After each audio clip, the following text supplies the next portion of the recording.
siguraduhin mo lang. Kasi oras na maramdaman kung kakanta ka na, ako na mismong titikom dyan sa bibig mo. Panghabang buhay!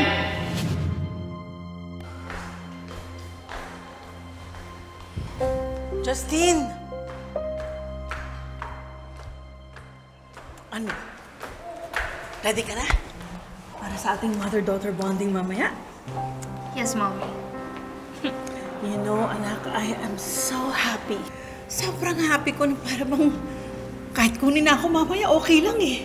Kasi at least magkasama na tayo ulit and okay tayong dalawa. Mommy, pwede ba huwag kang magsasalita ng ganyan? Bibiro lang ako. Di ka pa pwedeng mawala, okay?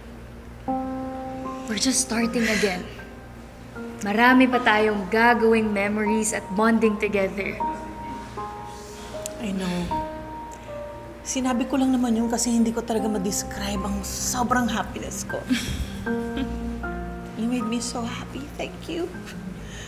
And tama ka. We're just starting again. Restart. So from here on, promise. No more secrets. No more lies. Okay. So, I'll see you in a bit. May tatapusin lang ako mabilis. Get my things and then I'll go to you. Okay? Okay. See you later.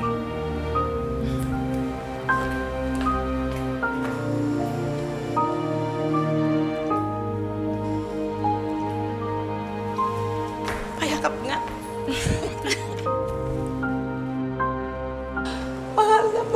mahal kita, anak. Mahal na mahal din kita, Mommy. Thank you. Ay. Ayan na. Kadrabahan pa tayo dito na. Sige na. Kat ka na doon. I'll see you later. Ingat. You too. Mabilis lang to.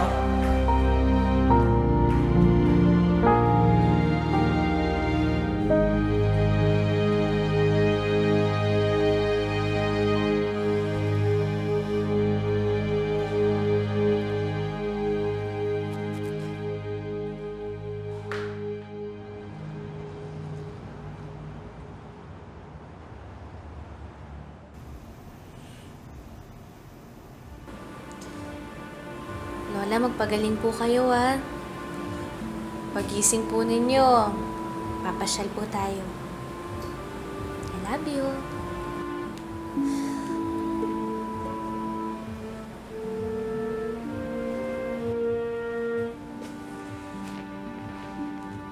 Nanay, hindi po pala makakasama sa amin si Zoe sa US.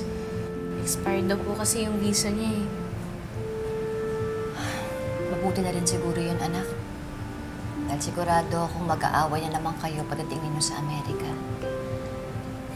Hindi naman po siguro, Nay. Okay naman na po kami ni Zoe, eh. Nanginayang nga po ko na hindi po kami makakapag-bonding dun. Basta, anak, bantayan mo nang mabuti yung tatay mo, ha? Sana talaga bumalik na yung memory niya. Kasi kapag nangyari yun, malalaman na natin kung sino ba talaga yung gustong pumatay sa kanya. Di ba?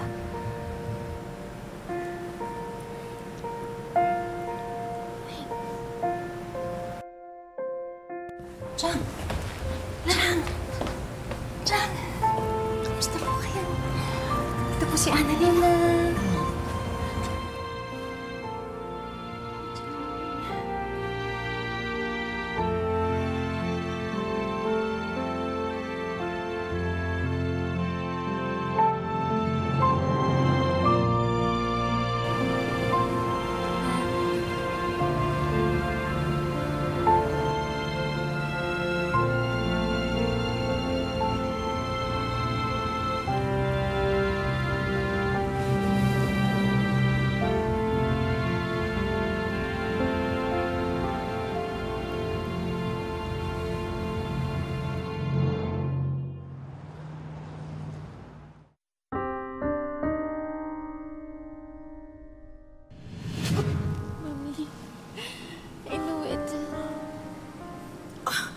alive. You're alive.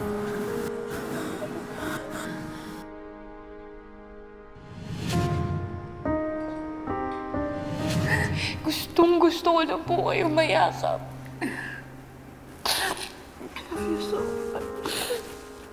Hindi na ako papayag na mawalay pa tayo. Patawarin mo din ako, anak ka. Patawarin mo, Mami. Sorry.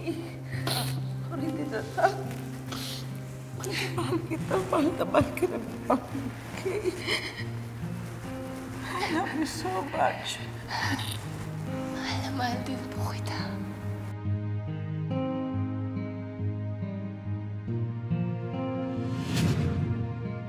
Ngayon na okay na tayong dalawa. Can you promise me that you will let me know where you are all the time?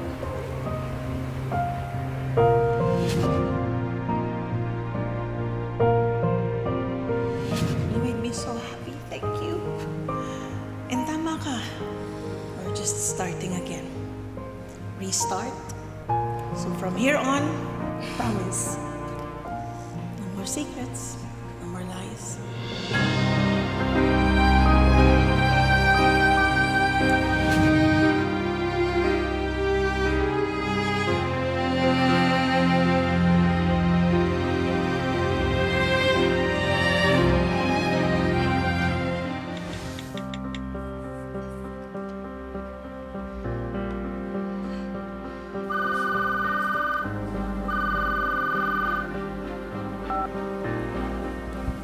Hello?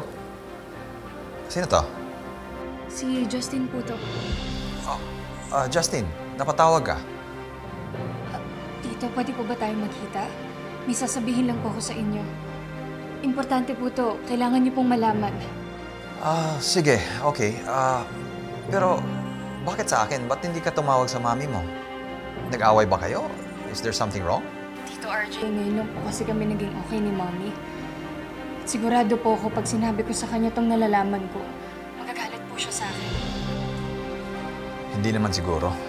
Tito RJ, you don't understand.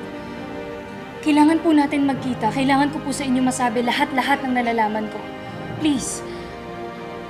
Sige. Saan tayo magkikita? Isasend ko po sa inyo yung address kung nasan po ako ngayon. Ingat po kayo.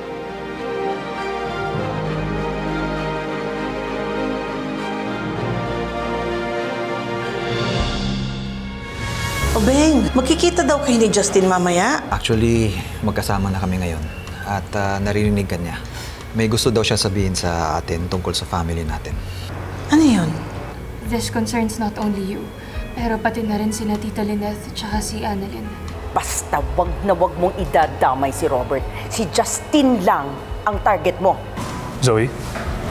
Si Justin kasi, hindi sumasagot sa mga tawag ko. Baka iniiwasan ka kasi sama na ugali mo. May problema ka ba? Nasaan ba si Zoe? May family meeting kami. Family meeting? Anong nangyari? Wala kang pakialam. Tignan natin kung maka-family ka pa dyan.